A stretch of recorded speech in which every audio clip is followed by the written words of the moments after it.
নমস্কাৰ news now ষ্টুডিঅ'ত মই শ্ৰীমন্ত মাধৱ বৰুৱা চাওঁবাহক কি আছে আজি আমাৰ সংবাদ যোৰহাট বাইপাছত জব্দ প্ৰায় 40 লাখ টকাৰ ব্ৰাহ্মী চুফাৰী ভৰ্তি ট্ৰাক নিউজ নাওৰ এক ৰিপৰ্ট যোৰহাটৰ বাইপাছত জব্দ প্ৰায় 40 লাখ টকাৰ ব্ৰাহ্মী চুফাৰী ভৰ্তি এখন ট্ৰাক উল্লেখযোগ্য যে নাগালেণ্ডৰ তুলিৰ পৰা হালুৱাটিং হৈ অসমৰ মাজেৰে বহিৰাজ্যলৈ অহা HR 38 AB 9803 নম্বৰৰ এখন ব্ৰাহ্মী চুপাৰীৰ ট্ৰাক জব্দ কৰে যোৰহাট ভোগদৈ আৰক্ষীয়ে। এইটো বাইপাছৰে হয় ছয়কিয়া পাৰ্কিং। আজি আপোনালোকৰ ইয়াৰ পৰা ট্ৰাক এখন উলিয়াই নিয়া হৈছে। হয় হয়। কি কাৰণত উলিয়াই নিয়া হ'ল আৰু কি আছিল ট্ৰাকখন? তেওঁলোকত চেকিং কৰিলত সন্দেহজনক চুপাৰী পাইছে তেওঁলোকে পুলিচে। তেওঁলোকে আপোনাৰ ইয়াত ভাড়ালতে মানে কি বুলি কৈছিলে? তেওঁলোকে ভাড়ালতে ইয়াত মাকৈ ৰাখিম বুলি কৈছিলে। তেওঁলোকে মানুহজনে যোনখন মোক আইডেণ্টিটি দিছে সেই আইডেণ্টিটিটো বাপ্পী বুলি লিখা আছে আৰু তেখেতৰ যিখন আইডেণ্টিটি কাৰ্ড দিছে আধাৰ কাৰ্ড সেইখনত আপোনাৰ উত্তৰ প্ৰদেশৰ এড্ৰেছ আছে কিন্তু মানুহজনে অসমীয়া ক'ব পাৰে।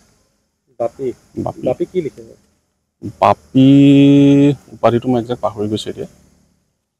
এনেই আজি ধৰক আপোনালোকৰ ইয়ালৈ আহোঁতে আপোনালোকে গম নাপায় নেকি যে ইয়াত তেওঁলোকে ব্ৰাহ্মী চুপাৰী নাপাওঁ আমি প্ৰথম যোনদিনা আজি বেছি দিন হোৱা নাই আজি 4-5 দিন হৈছে তেওঁলোকে মানে সোমোৱা তো মই প্ৰথম দিনা চাইছিলোঁ তেতিয়া মানে এই মাকৈয়ে দেখিছোঁ।